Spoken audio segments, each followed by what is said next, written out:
At this time, I would like to call our regular monthly board meeting to order. And I'd like to welcome everyone here tonight. And Senator Dave Craven and Bob Shackelford. I guess you're enjoying retirement. I was thinking the other day of how every time I ride down here of all the things that you've accomplished during your time there. I'm not sure what size shoe you wear, but you left some big shoes to fill. But we certainly do appreciate you coming tonight, and it's been a pleasure working with you throughout all these years. And we're excited about working with you, Senator Craven. I mean, you know, the best thing about it, I have his cell phone number. I call him late at night or whatever and aggravate him. And I do that from time to time. You don't know what to expect when I call him. I guess I gotta offer him something. I don't know, I guess maybe bribe him or something to take care of Biggs when he gets down there, because somebody's gonna have to look after him. I was also thinking, as yesterday I was thinking, we only have, and this kind of sad, it bothers me, we have 3 more board meetings with these 2 guys here. And laying all jokes aside, I mean, when you're on a board with guys like you guys, you become more than board members. You become like friends and part of the family. And I mean, these 2 guys to me are like family. They're like, I never had a brother, but they're like brothers to me. And it's going to be tough when they walk out the last day. I mean, I'll probably be a little emotional myself, but I know we joke and we pick a lot, but you know what, we talk a lot, and we're good friends, and you know, we may not be on the same board together, but I hope we're always friends and like brothers, and I appreciate everything. And I dread that day, that last meeting. Tracy, do you dread it just a little bit, getting rid of these? Or? I'll miss you, Todd.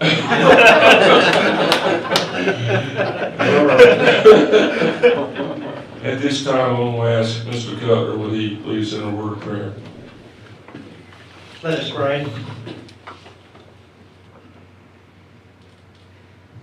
Dear Lord, I just thank you for silence. Sometimes we just pass right over it, and we make our lives so busy that we just can't take a few minutes of silence and to listen to your direction, have a receiving heart.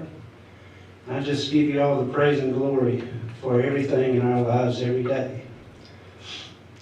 We have a new school year coming, and I just lift up and ask you to lay your hands on the students, the teachers, the administration, bus drivers, central service staff, the leadership in our school system. I pray that you be with the maintenance department, all the employees of our school system. I ask that you just help us to make good decisions every day in life. Help us to take the time and seek your wisdom in all the decisions that we do make. Dear Lord, we fail as humans, and thank you that you love us so much that you sent your Son, Jesus Christ, to die on the cross for us. We'll just give you all the praise and glory for that. I just thank you for these people that are here tonight. I ask a special blessing on Todd Lowe and his family.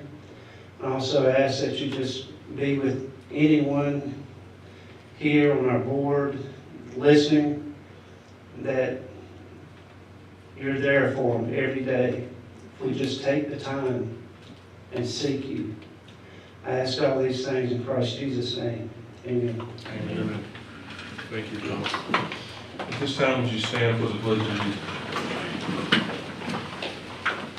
I pledge Allegiance to the flag of the United States of America and to the republic for which it stands, one nation, under God, indivisible, with liberty and justice for all.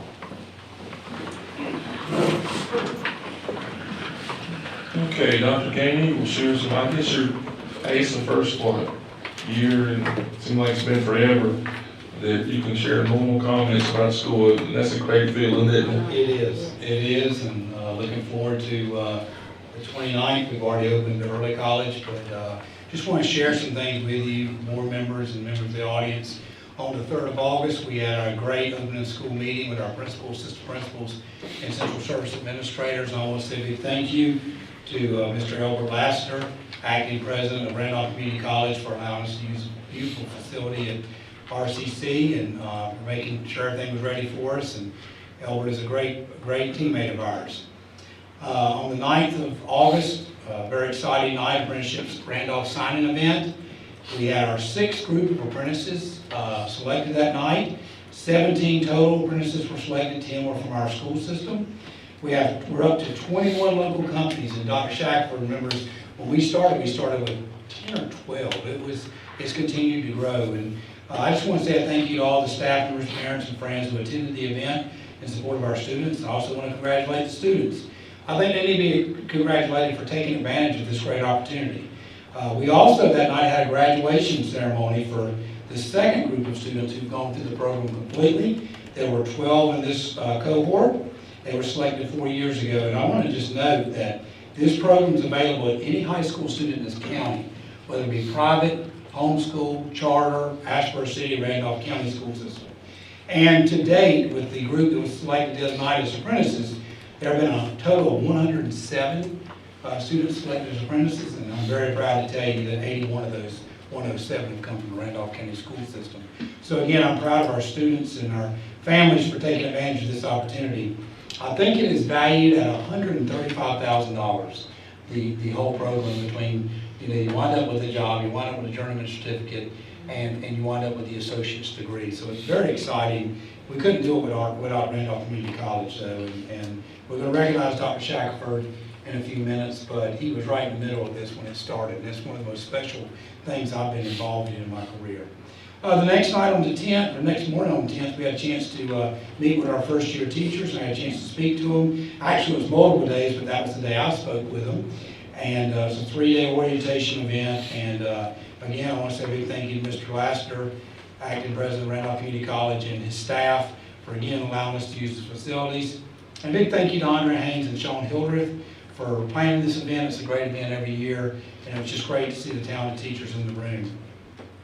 Today I had a chance to speak to a group of bus drivers in the Providence Grove zone, Eastern zone, and Randleman zone. They were all at Providence Grove.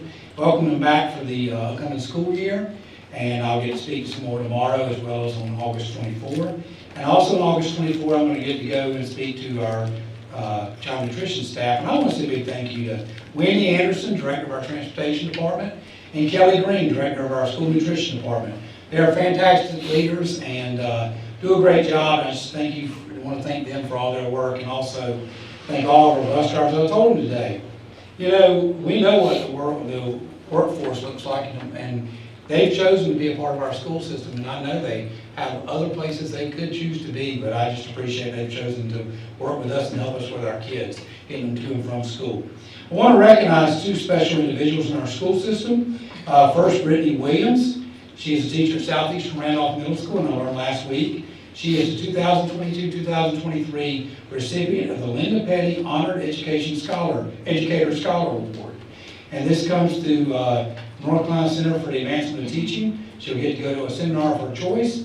All expenses will be paid, and this will cover instruction, program materials, food and lodging, travel to and from it's called NCAT, North Carolina Center for Advancement of Teaching. And this will cover her cost of her substitute teacher for the time she's out. She'll also receive a $250 monetary gift to use on supplies in her classroom. And I want to congratulate her because this is a great honor that's named after one of the all-time great people that was ever associated with our school system, Ms. Linda Petty. So congratulations to Brittany. Also want to take a moment and congratulate Sarah Moore, agriculture teacher at UR Ridge 612. Last week I also learned she's a finalist for the North Carolina Center for the Advancement of Teaching Career and Technical Education Teacher of the Year Award. And she's been invited to the North Carolina Center for the Advancement of Teaching's Career and Technical Education Teacher of the Year program. It'll be October 3rd through October 7th. And while she's in Color Week, on the 6th of October, the winner of this award will be named. And if you've not been out to Ward Ridge and seen things that are going on, we've got a new greenhouse that was put up last year, a new outdoor classroom, and Sarah is really doing great stuff with the kids, and they're really engaged in that program. So congratulations to Sarah as well. Also want to just speak out to our school-based staff members who will be coming back to campuses on Thursday of the traditional schools. We have already had the early college staff return on the 29th of July. They started school on the 5th of August, and our rest of our students will start on the 29th of August. Board members, I want to give you a schedule of events. See if that's not that way. And just speak to something, I sent you an email. This schedule of events, obviously as we go through the year and events happen, we take things off the list. But want to note that my email last, I think it was on the, I think I sent you an email on the 8th, that we have taken away the June 19 board meeting in June of 2023. So June 5 and June 29 will remain. We need June 5 because the way the law reads for non-renewals of teachers, we have to have all that wrapped up within a window of time by the middle of June, should we have any of those situations. And that's driven by statute. We also need to get our teacher contracts for 23-24 signed and out for people to leave for the summer. But we have decided to take away, talking to the chair, feedback with board members, or from board members with the chair. We decided to take away the 19th, June 19 meeting. So the June 5th will be our regular meeting for the month. That's when our public comment will be. And June 29, we have to leave that because Todd's staff needs that to close out the budget. So we'll have 2 board meetings in June of 2023 instead of 3. And I just want to say something to anybody listening. The work that's done in June every year is critical, and I just appreciate the board for many years now. I think we've been doing this for, I just finished year 9, so we did this for 8 years of 3 board meetings. And it started, Mr. Cutler, we started with us way back after that year 1. And but I think we've got some things more manageable, and I think we can be okay without the middle one. So that concludes my comments, Mr. Chair, board members. Thank you, Dr. Gaines. At this time, I need a motion to approve the July 18, 2022 minutes. So moved. Have a second? Second. All those in favor say aye. Aye. Opposed? Motion carries.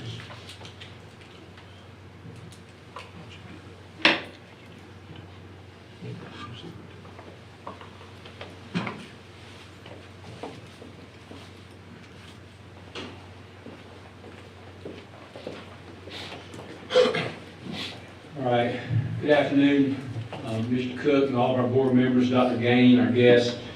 Dr. Robert Shackelford Jr. retired as president of Randolph Community College on July 1st, 2022. The Randolph County School System extends a heartfelt thank you to Dr. Shackelford for his many years of dedicated service and his commitment to education in Randolph County. Under Dr. Shackelford's guidance and leadership, RCC provided ongoing support and assistance to our school system in a variety of ways, and we are grateful for the long-time partnership that helped to establish and maintain many initiatives, including but not limited to Apprenticeship Randolph, which Dr. Gaines mentioned earlier, Pathways to Prosperity, Career and College Promise, the Golden Leaf Foundation Funding Initiative, an agriculture education program involving the University of Mount Olive and our Providence Grove High School. In addition to overseeing RCC's collaboration with our school system on a number of programs and initiatives, Dr. Shackelford was a supportive parent in our school system. He served as a mentor to our superintendent, and he opened RCC's facilities to our school system on countless occasions for meetings and programs and events and activities. So Dr. Shackelford, if you would, please come forward to receive a special Friend of the Randolph County School System plaque from Dr. Gainey, and we thank you for everything you have done for our school system.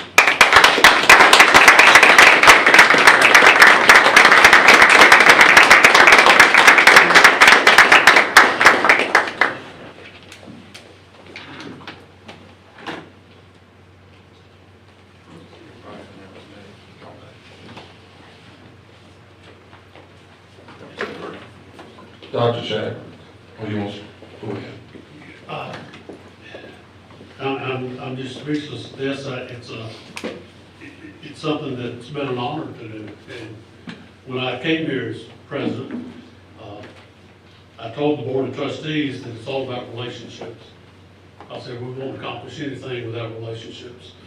And I can tell you that there's not been a stronger relationship or a better friend, a better partnership that RCC's had, except with Randolph County Schools. And my son just graduated from Providence Grove, and he has a year of RCC courses under his belt, and he starts tomorrow at UNCG. And so I have lived it from both ends, and I'm very grateful for the quality of education that he received in the Randolph County school system. This means so much to me, and you mean so much to me, and I mean that sincerely. And I know Dr. Gainey and a couple others have heard me say this, but I'll just say briefly that I've lived my dream because I grew up very poor. I grew up in a little trailer, 45 feet long and 8 feet wide. Mother, father, grandmother, twin sisters, and me. And I struggled in school because we moved around all the time because of my dad's work. We changed schools about 2 or 3 times a year, and I couldn't keep up with the teacher's name of the courses I was taking or anything. And I didn't have a prayer.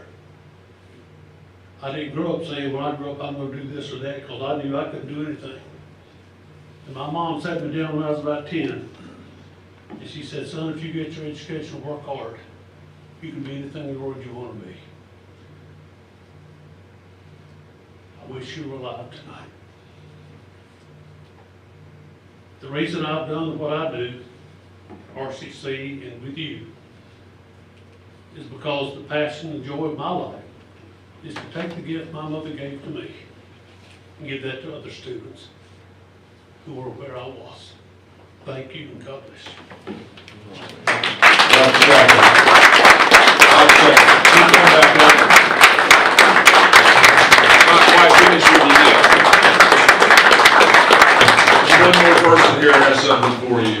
And we thought we appreciate you doing it here tonight with us, Senator Craig. Thank you, Mr. Chairman. Come on around here. Yeah, sure. I want to thank the board for allowing me the courtesy to do this tonight, but Doc, we want to present you a 15-year certification from the North Carolina Senate, thanking you for all that you did as president. And the Honorable Mark Robinson, our Lieutenant Governor and the President of the Senate, has signed this alongside with Pro Tem Barker and myself. So we want to thank you again for all you've done. Thank you so much.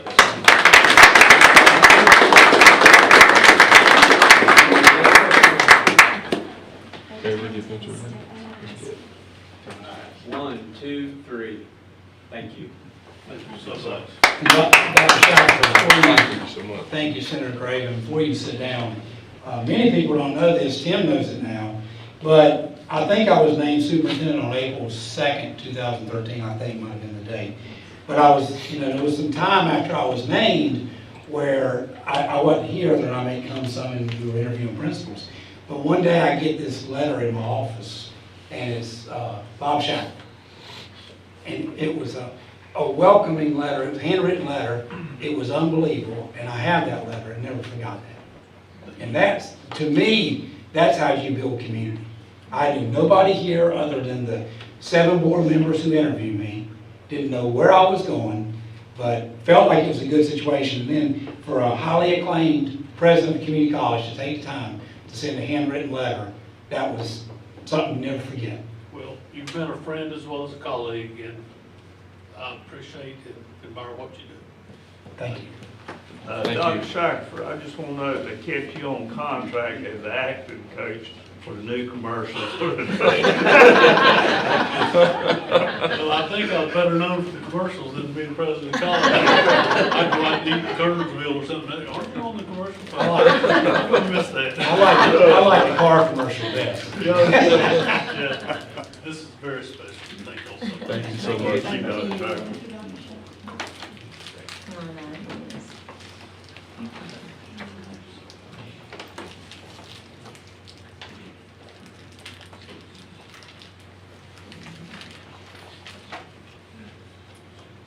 All right.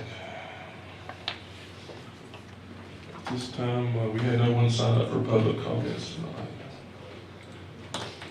So we'll move on to the adoption of the agenda. I need a motion to adopt the meeting agenda. So moved. Have a second?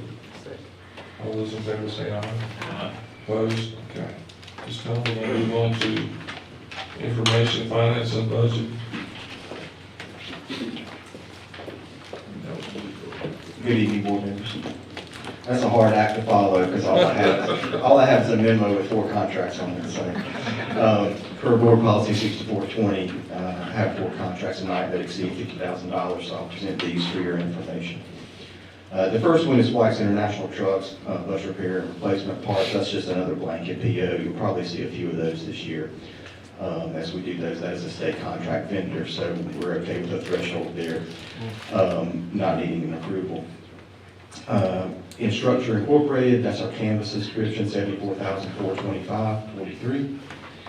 And then we have Language Matters Incorporated, that's interpreter and translator services, $86,768.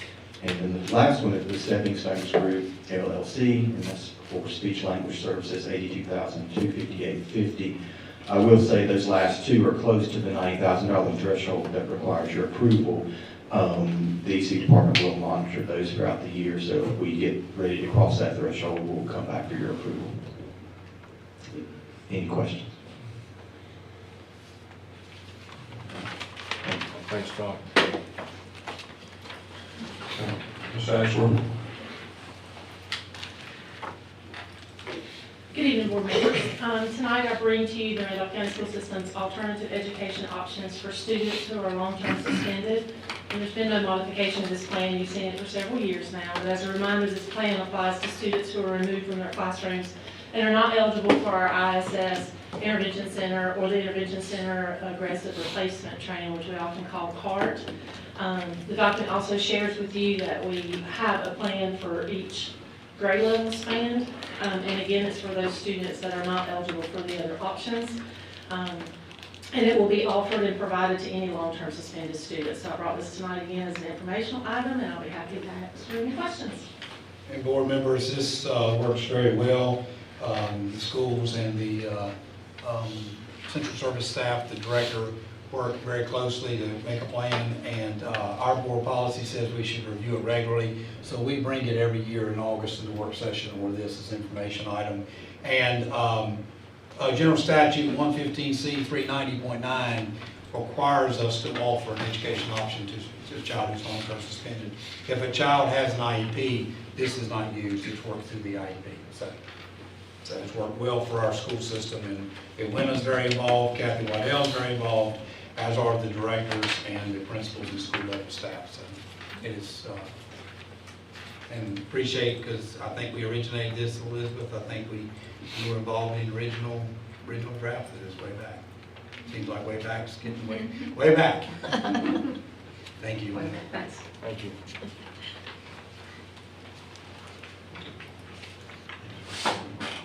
Okay, we need a motion to approve the consent items.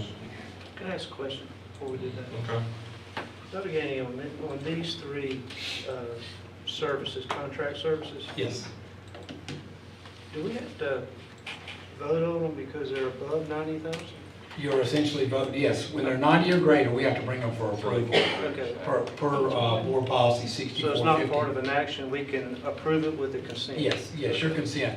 And what happens, I've had this question before, like you probably see Glacial Works, Solient Health. We may have another one, I guess I'm saying Solient, excuse me. I don't know why I said so. And you've seen, well, I haven't seen Glory Land, but I've seen the Stepping Stones. So we use these services when we can't, like right now we have 9 speech positions that are not going to be covered with service contracts instead of, they're posted right now. I think it's 900 last time I looked, but we use these services. So, you know, we may have brought one in and it may have been for school X, and then here we are later, we need to do one for school Y, you know. But yes, the consent vote grabs us. So we're constantly, all of us are constantly looking at those thresholds. Yeah, I just want to make sure it didn't need to be an action item. No, it does not yet. Consent is action, it's just you're not discussing it further, so it is the board taking action. We moved up last year from what, 50? Was it last year we moved up to 50? No, 80,000 threshold. it was 0. We put in the 90,000 threshold a couple There of was years no ago. threshold. There was no threshold for services, and we Well, self-imposed that's the that. 90, I thought it was 50, so 90. Yes. So if it's 90 or greater, it can't be information on Todd's sheet. Just like for the facilities stuff, if it's over 500,000, it's gotta be. Okay, so we need a motion to approve consent items. So moved. Have a second. Second. All those in favor say aye. Opposed, motion carries. We'll move on to the action items. The Todd. Good evening again, board members. I think Dr. Haney really wanted to do this presentation tonight, but I was determined not to let him. Todd appointed me as the assistant finance officer today, That's right. so I'm ready. I told him if he wanted to direct me to the podium, I would go. Not that he, Math pencil. yeah, not that he couldn't do it, but I kind of wanted to do it myself. So. Somebody Okay. want to put Gary to sleep. Yes. Then you're blaming that on me or Todd. Or It Todd was or I. definitely, Draw your own it was That was just definitely. that one time, and I've never lived it down. I've never lived it One down. time in how many years? I mean, really, all those years, I mean, But I who was was, at the podium, me or was it? It was Todd. It was Todd. He's implied it was me, it wasn't. yes, but you made him go, he never had to speak that way. I mean, Yeah. and 2 or 3 more was dozing, but I got all the way. That's all right. Okay, so tonight we'll present the 22-23 budget for your approval. So like always, the first 3 pages represents the budget resolution. So I'm going to go through those pages. And I'm going to kind of do a combination of looking at my sheet and looking at the screen because I can see the screen a little bit better with my eyes. Section 1 and Section 2 basically outline our current expense, revenue, and expenditure. So basically, in Section 1, you see current expense fund appropriation of $28,976,040.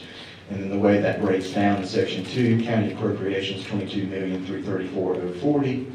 I budgeted $1 million even for fines and forfeitures. You'll see later on these numbers in the actual budget, and in the AT tax budget, you'll see $2,514,000. Fund 8, we'll talk about that later, $3,128,000, so that gets you to the total of $28,976,040. Section 3, State Public School Fund. We're starting the year with an allocation appropriation of $108,753,226, and in Section 4, the matching revenue. Section 5 and 6 would be the federal grant appropriations, $44,711,288.42. And then the way that breaks down, you see the various programs here, starting with CTE program 17 on down the line.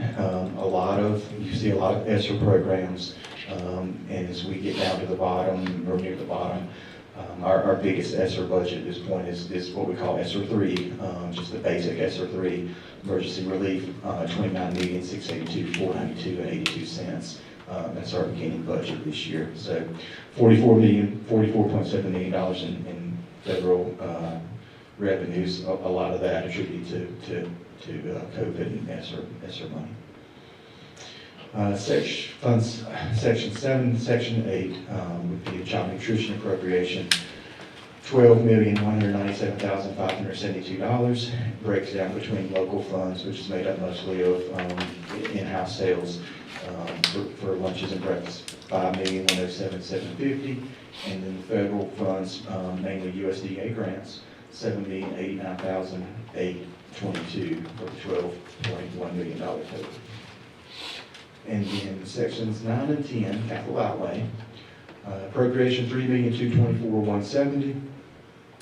The way that breaks down would be regular, the county appropriations, the regular appropriations plus the construction capital, our 9-year facility plan, $3,124,170, and then our in-house activity bus program and revenue generates, basically about $100,000 in a normal year.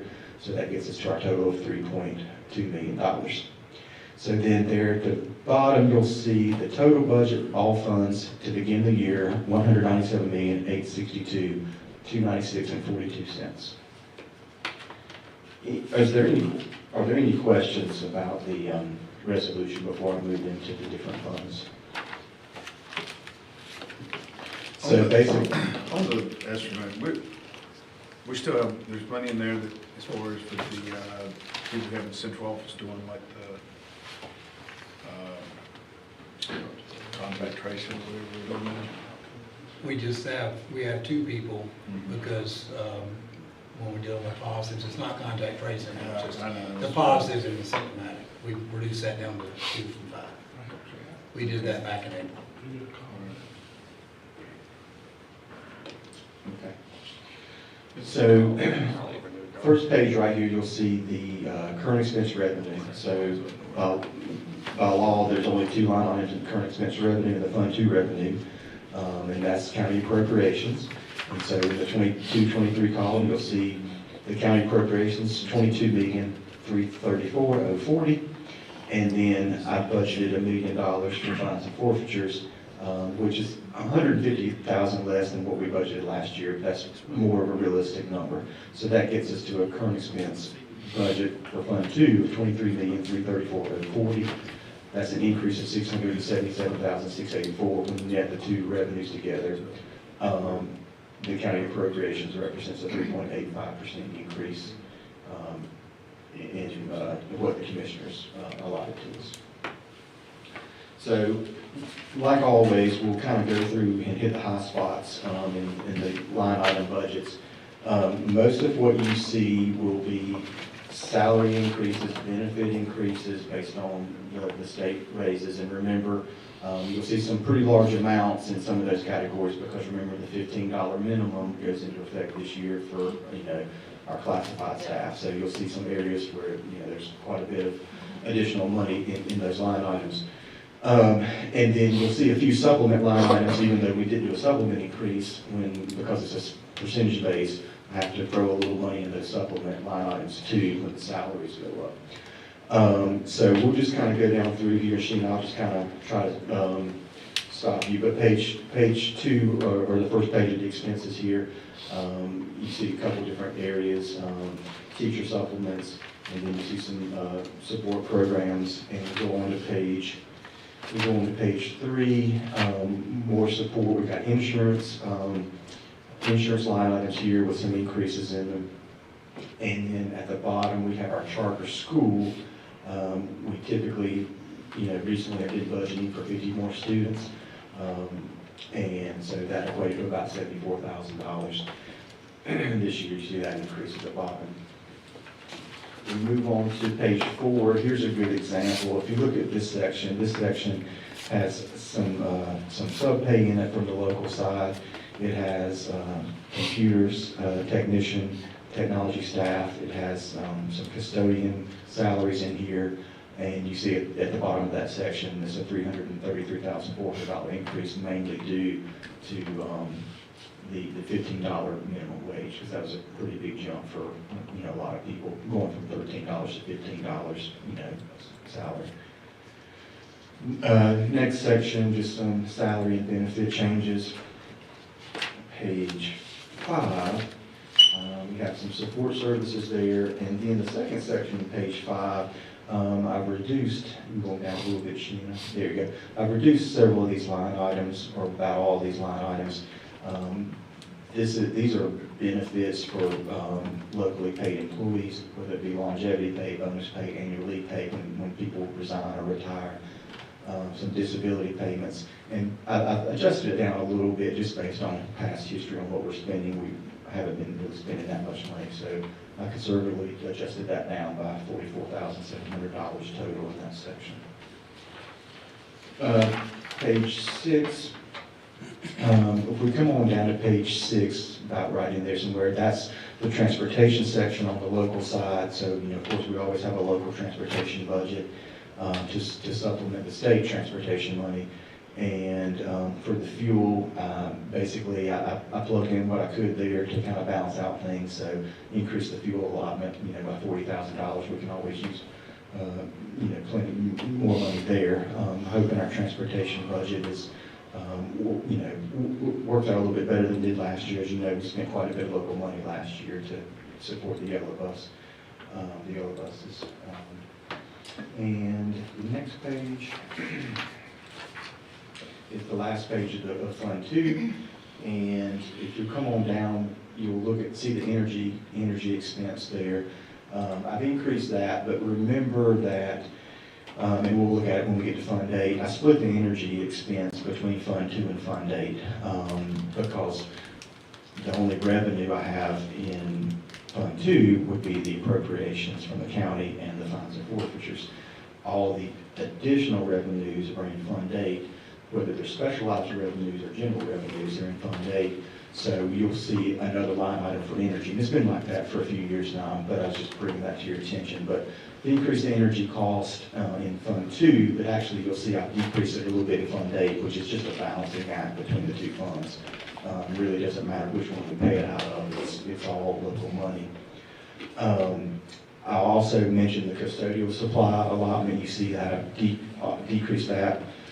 And I left $5,000 in there, but with our new custodial contract, all of the supplies are included in that pricing. So there's really no need for, we spent a little bit of money in July because we weren't under contract with them in July. And I left just a little bit of money in there in case something unexpected popped up, but we probably won't need that. But that's why you see that big decrease of $395,000 in that line item. And so that's the last, page 7 is the last page, and you see the $23,334,040 current Fund 2 budget, which is $677,684 more than last year. Capital outlay, revenues. So if you'll recall, back in June, we received an additional $100,000 towards the 9-year facility plan, bringing that second line item there to $950,000.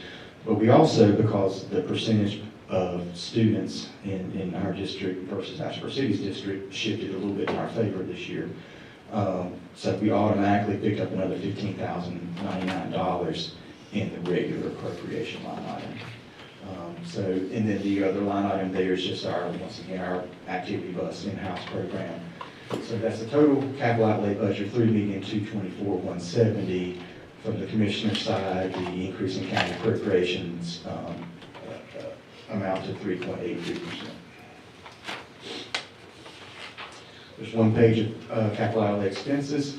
Basically, we just budgeted money where we think we'll need it this year, depending on what projects are on the horizon. And at any point, we can, of course, do budget transfers between these line items as needed, and we typically do throughout the year to tweak things a little bit. But once again, $3,224,170 is our capital outlay budget for this year, $115,099 increase over last year. Child nutrition. You'll see the child nutrition revenues here on page 10. It's a breakdown between USDA grants, sales, state reimbursement for breakfast, interest on investments, miscellaneous operating revenue, and you'll see appropriated fund balance. Remember, child nutrition, that staff, Kelly always budgets some fund balance, typically doesn't use much of that fund balance, but she always budgets the fund balance.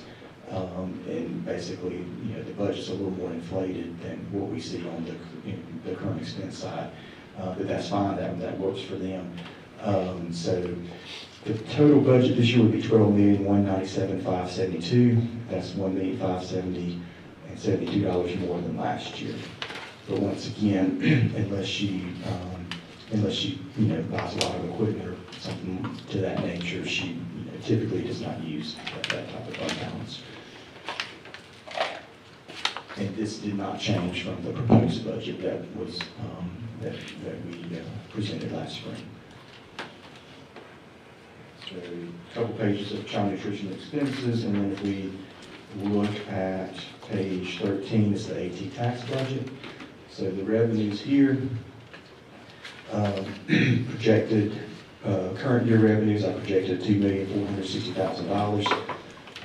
Prior year, $16,000. Tuition payments, $36,000, and then a little bit of interest, for a total budget of $2,514,000. Only $21,700 more than last year. Typically, on the AT tax budget, the revenues will come in just a little bit higher, but just always kind of budget conservative on the revenues. On page 14, you'll see the breakdown. The first section would be certified supplements, or teacher supplements, classified supplements, and then coaching supplements, and then you've got athletic expense. Out beside the, you'll see, go back up just a little bit, Shane, sorry. I've got in parentheses beside the coaching, I've got the projected ADM numbers for the two middle schools there. The two high schools have gone to a flat amount. The council approved a flat amount last year, I believe it was. So I think this is the second year, so it doesn't matter about ADM, they just approved a flat amount for both the athletic expense and the coaching. The other is, for the middle schools, is $10 per student. And typically, the council votes to adjust those and hold harmless if the ADM comes in less, they hold harmless typically. If it comes in more, they allocate more. Kind of mirrors what we do on our regular school allotments. And then if you go down to that third section there, those are just the supply allotment that's allocated out to those schools in that area, and then a few positions that the council pays for. And then the last line item there, contingency funds, that's just kind of a balancing number. And this year, I decreased it. If the council decides to do a special funding project, or do a special allocation to the schools, they can always appropriate fund balance to do that. The last page of the AT tax budget outlines the individual school allotments of $200 per student. And once again, you'll see the projected ADM numbers beside each school's name. Some schools are gaining, some schools are losing based on their projection. But once again, that's a total budget of $2,514,000. And the last section will be Fund 8. So this is our special revenue, but it's also other miscellaneous local revenues. And so you'll see NC Pre-K, apart from through the Partnership for Children, our $150,000 state nursing grant, Medicaid revenues, JRATC revenue, tuition payments. There's the driver's education. That's the student fee that they pay. A little bit of interest, some miscellaneous revenue. You'll see indirect costs there, and then just a little bit for facility rentals. So this year I've got a beginning budget of $3,128,000 for Fund 8. And then on the last page, I'll kind of tell you how that breaks down. ROTC, and let me say this, for the ROTC section and then the nursing section, you'll see it in the partnership section. In the past, unless the easiest one to kind of visualize is the nursing program or the nursing grant. So we get $150,000. We've been getting that, receiving that for a number of years now. And so salaries and benefits have gone up quite a bit since that began. So, that grant was originally $150,000 to pay for 3 nurses and benefits. But it may have paid the total cost that first year or so, but So anyway, since then, every year we have to chip in a little more. I mean, we're grateful for the 150, but we have to chip in a little more. What I've done in past budgets, I've basically kind of held this budget to say $150,000 this section, because I knew that it said the total cost ended up being $170,000. I was going to kick the rest over to Fund 2. Well, now that fines and forfeitures, kind of during the pandemic, fines and forfeitures kind of, was less because of court cases, being held up and things like that. Well, now the fines and forfeitures revenue is really the only other it's the only other revenue line item in Fund 2 other than county appropriation. So it's the only variable in Fund 2. All my excess revenue is sitting in Fund 8. So I decided this year I'm going to project out what the true cost of these programs are. So the nursing is a good indicator here. So I'm projecting about $233,700 worth of expense, knowing that we're only getting $150,000 revenue to go towards it, but I'm using other revenues to pick up the slack on that. So that's the same for ROTC. That's the same. It's not. ROTC revenue varies a little bit, but it's much closer than the nursing grant, because like I said, the nursing grant is just in a fixed amount and hasn't changed. How long is that grant for? I mean, is there an end to that thing? I've never heard an end to it. We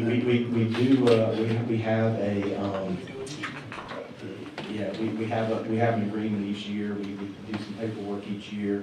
I list out the nurses that we're paying for, and I project out their salaries and everything, but I've never heard an ending date. I haven't either.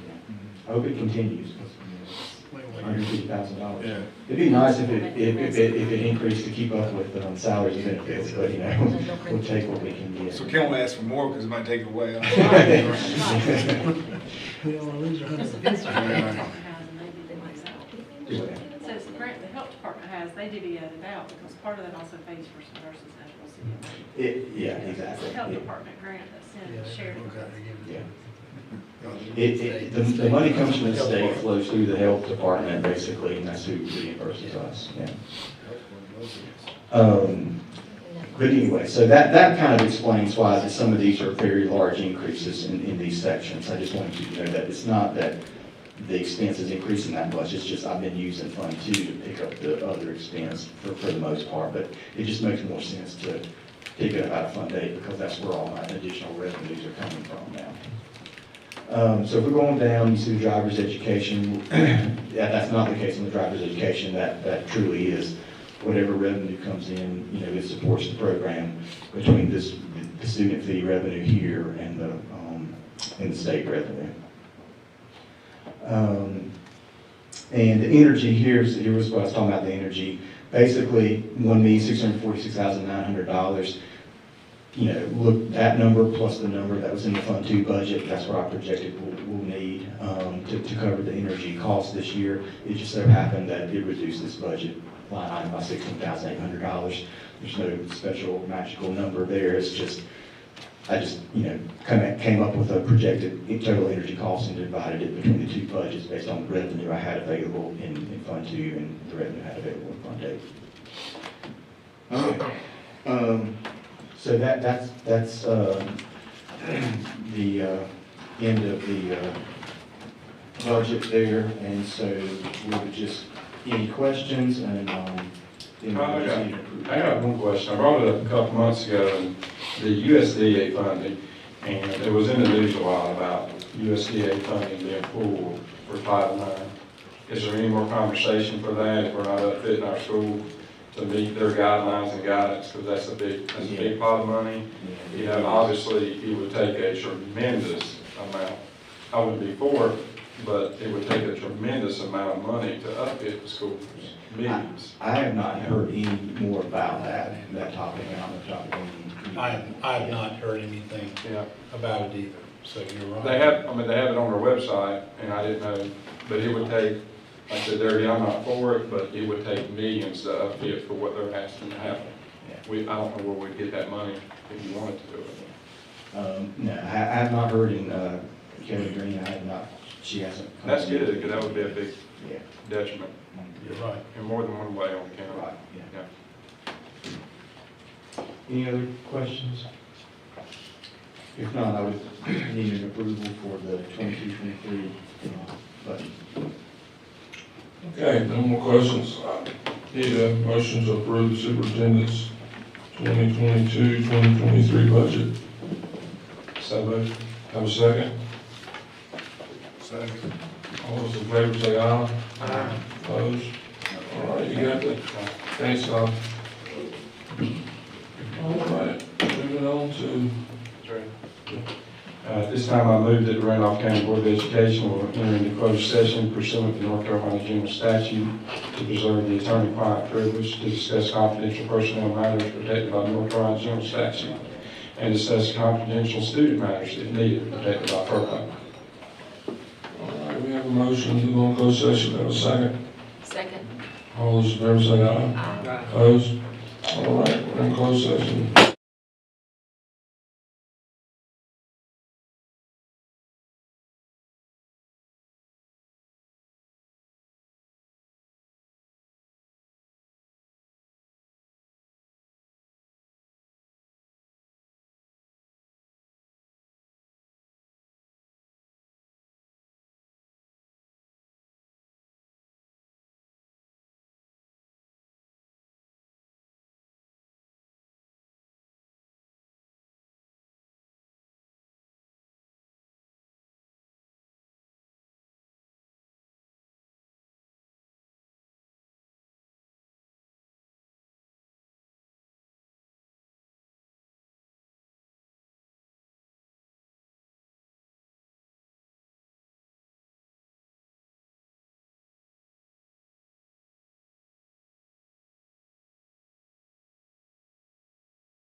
Yes. No. Ready? Okay, need a motion to approve the certified personnel report. So moved. Have a second? Second. All those in favor say aye. Aye. Opposed? Need a motion to approve the classified personnel report. So moved. Have a second? Second. All those in favor say aye. Aye. Opposed? And we need a motion to approve the administrative appointments. So moved. Have a second? Second. All those in favor say aye. Aye. Opposed?